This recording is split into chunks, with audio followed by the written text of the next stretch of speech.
और दूसरी पेशन गोई ये की थी कि जब वो पाकिस्तान देखता है ट्रंप, उसको पाकिस्तान में एक शख्स नजर आता है जो उसको वो अपना दोस्त समझता है, और उस शख्स का नाम इमरान खान है, जो कैदी नंबर 804 है। उसने जो विजिट किया था अमेरिका का इमरान खान का जुलाई 2019 में, वो काफी अच्छी मुलाकात हुई थी। उसमें ट्रंप ने तो ये भी ऑफर किया था बाय द वे कि कश्मीर पर वो सालसी करने को तैयार है। तो वो अपने इस नरम गोशा जो रखता है इमरान खान के लिए, उसकी काशी जरूर होगी, और मेरे ख्याल में वो वहां से सरकारी वाशिंगटन से आवाज बुलंद होगी उसकी रिहाई के लिए। उनके साथियों ने तो कर दी है, और उसको फिर मानना भी पड़ेगा हुकूमत पाकिस्तान को। वो तो है हुकूमत का फैसला है, वो मैं नहीं कह सकता। अच्छा। लेकिन माजी में तो जब आपको अमेरिका से कॉल आई तो आपने मान लिया ना। जनरल जिया के जमाने में आपको याद, आप तो खैर नहीं थे उस वक्त, बहुत माशाल्लाह यंग हैं।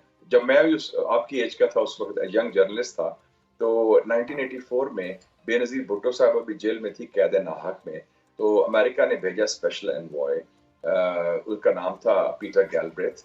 बेनजीर उसको सखर जेल में थी, तो उनके आने से एक दिन पहले गवर्नमेंट ने, उसको फौजी गवर्नमेंट थी जनरल जिया साहब की, उन्होंने बेनजीर भुट्टो को रिहा भी किया, पासपोर्ट भी दिया और लंदन भेज दिया। और उसके लैंड करने से एक दिन पहले फिर सन 2000 में जब मियां साहब के खिलाफ केसेस भी बनाए गए, तियारा साजिश केस और सारा कुछ, तो सदर क्लिंटन ने कहा कि नवाज शरीफ मेरा यार है, मेरा दोस्त है, is my buddy, I want him released before I leave office. And उनका लास्ट डे इन ऑफिस था प्रेसिडेंट क्लिंटन का 20 जनवरी 2001। उससे पहले उन्होंने कंसोर्शियम बनवाया सऊदी अरेबिया, यूएई, कतर का, उनकी ड्यूटी लगाई कि इनको रिहा करवाएं, और 10 दिसंबर 2000 को मियां साहब के लिए त्यारा आया सऊदी अरेबिया से, और मियां साहब फिर सऊदी अरेबिया चले गए। तो माजी में तो ये रहा है, लेट्स सी नाउ। और अभी आप देखेंगे आज भी जो नई अपॉइंटमेंट हुई है अमेरिकन का, जो under secretary of state for diplomacy public state department में, डैरन बेटी, वो शख्स है जिसने अमेरिकन जर्नलिस्ट जिसने सबसे आखिरी इंटरव्यू इमरान खान का किया था, बिल्कुल अरेस्ट होने से पहले 2023 में।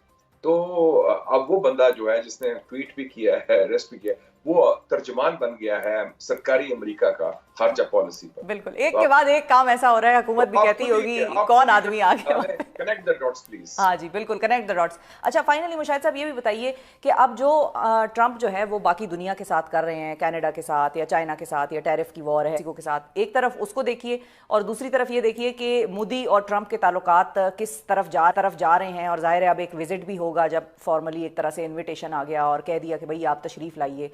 तो इन दोनों चीज़ों को देखिए और फिर आप ये देखिए कि खित्ते में ट्रंप का क्या असर रसूख होगा और पाकिस्तान के साथ फिर हमारे और ट्रंप के रिलेशंस कैसे होंगे।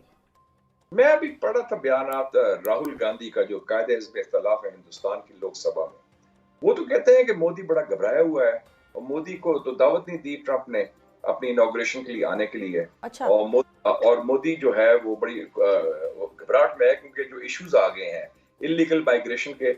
India is the third largest country जिसकी इलीगल माइग्रेंट्स है अमेरिका में। मैक्सिको, अल सल्वाडोर के बाद हिंदुस्तान है।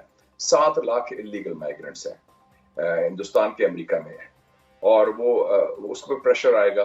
फिर आपने देखा कि पिछले साल को 1 लाख इंडियंस ने कोशिश की अमेरिका एंटर करने के लिए वाया मैक्सिको बॉर्डर, वो भी एक इशू है। टैरिफ्स का इशू है, इंडिया की रॉ की रियासती दहशतगर्दी का इशू है, जिसमें रॉ ने अमेरिकन को मारने की कोशिश की, जो सिख नजात अमेरिकन। बिल्कुल, कनाडा में भी बड़ा इशू ये चल रहा है, कनाडा में भी इशू हुआ, पाकिस्तान में भी किया है। तो वो ये नए इश्यूज आ गए हैं, और मेरे ख्याल में जो खुली छुट्टी हिंदुस्तान को मिली थी, मोदी को मिली थी बाइडन के दौर में, वो ट्रंप के दौर में नहीं मिलेगी।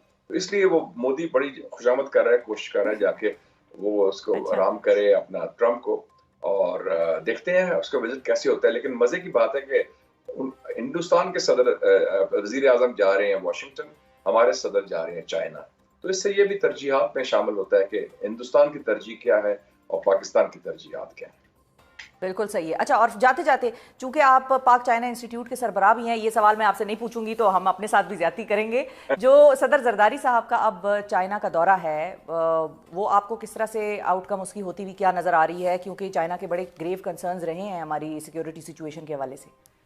मेरे ख्याल में चाइना का जो दौरा है बड़ा खुशाइंद है सदर जरदारी का, ये इंशाल्लाह कामयाब और अच्छा दौरा होगा। यस, चाइना के बड़े तशवीश भी है और कुछ तहफ़्फ़ुज़ात भी हैं, ख़ास तौर पे 2 इश्यूज़ पर, सिक्योरिटी पर, जिसमें हमारी नालायकी रही है कि हम کوئی پچھلے 5 سالوں میں 19 چائنیز مارے گئے بیچارے دہشت گردی کے ذریعے. اس میں 13 پاکستانیز بھی تھے. 7 واقعات ہوئے دہشت گردی کے. اور دوسرا ایشو ہے جو ہے لال فیتے کا سی پیک کے حوالے سے کہ چائنیز پروجیکٹس کو ہم نے کہا تھا کہ ہم 1 ونڈو آپریشن دیں گے, اس میں کامیاب نہیں ہوئے, اور فل پروف سیکورٹی دیں گے. تو اب حکومت کو چاہیے کہ یہ تو مین میڈ ایشوز ہیں, یہ ہمارے ہاتھ میں ہے, ہماری سسٹم میں ہے, بیوروکریسی ہے, وہ کنٹرول کر سکتی ہے, اس کو ٹھیک کرے اور ہم معاملہ ٹھیک کر سکتے ہیں. وہ چائنا کی ہماری چٹان کی طرح ہمارے ساتھ چائنا کھڑا رہا ہے بالکل ہر لحاظ پر, ہر موقع پر, ہر ایشو پر. تو ہم یہ ریلیشن شپ کو بڑی پریشیس ریلیشن شپ, بڑی قیمتی یہ قربت ہے, اس کو ہم بنا کے رکھیں, اس کو ٹھیک کر کے رکھیں, اور جو بھی ہمارے سے ہو سکتا ہے اس کو ہم مضبوط اور مستحکم کریں. اور میں سمجھتا ہوں کہ یہ دورہ خوش آئند ہے, میں ویلکم کرتا ہوں, اور لیکن وہ کنوے کریں گے اپنی تشویش اور ایشوز, تو ہم اس کو ٹھیک کریں, ہمارے ہاتھ میں ہے.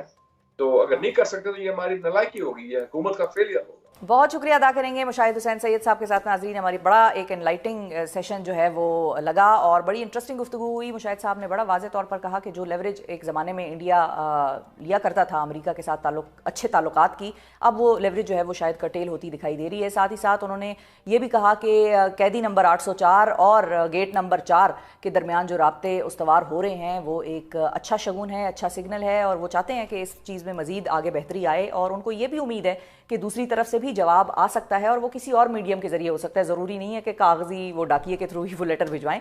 تو اب دیکھنا یہ ہے کہ آگے آنے والے دنوں میں کیا ہوتا ہے پاکستان کی سیاست میں, اور دنیا بھر میں کیا ہوتا ہے. ٹرمپ کے حوالے سے بھی ہم نے بات کی, وہ اپنی باقاعدہ طور پہ پیشن گوئی پہ بھی قائم ہے. انہوں نے کہا ایک پیشن گوئی انہوں نے یہ کی تھی کہ ٹرمپ جیتے گا, وہ ٹھیک ثابت ہوئی. اب دوسری پیشن گوئی جو مشاہد صاحب نے کی وہ یہی ہے کہ وہاں سے کال آئے گی قیدی نمبر 804 کی. اب ماننا نہ ماننا یہ پھر اب حکومت وقت پر ہے اس وقت کی کہ وہ کتنا پریشر لے سکتی ہے. تعلیم صرف پاکستان کا نہیں بلکہ پوری دنیا کا اہم ترین ایشو ہے, اور کووڈ کے بعد بدلتے حالات اور چیلنجز کے تناظر میں پڑھائی کرنے یا کرانے کے جدید طریقوں, ماڈرن سلیبس اور گھر سے بیٹھ کر آن لائن تعلیم حاصل کرنے سمیت دیگر ایشوز پر بہت بات ہوتی ہے.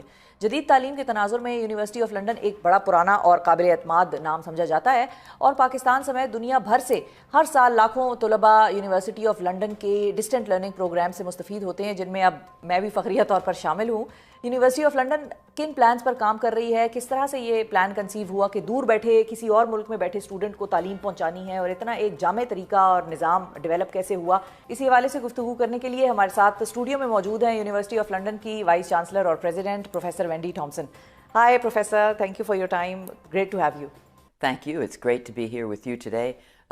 Also really wonderful to visit Pakistan. Is this your first time in Pakistan, or have you been to Pakistan before? I was here very briefly in October. I mean, obviously the University of London has had a long-standing relationship to Pakistan, but for me personally, this is just my second visit, and it's a whirlwind tour. We arrived from London in Lahore, then from there to Karachi the next day, and today in Islamabad. So putting a lot in. So it truly is a roller coaster for you. So moving towards the background of University of London, I would like you to tell my viewers that how did it start, when did it start, and what is the story behind Nelson Mandela being University of London's alumni? Of course, we're very proud of our alumni, many of whom have reached great pinnacles, but of course Nelson Mandela, one that we're particularly proud of. But the University of London was established in 1836, so it's one of those English institutions, long history, established by royal charter, as these institutions are in the UK. William IV established it, and it was really to award degrees that for one reason or another couldn't be awarded by kings because it was seen as a religious university, or UCL, which was seen as godless, as they sometimes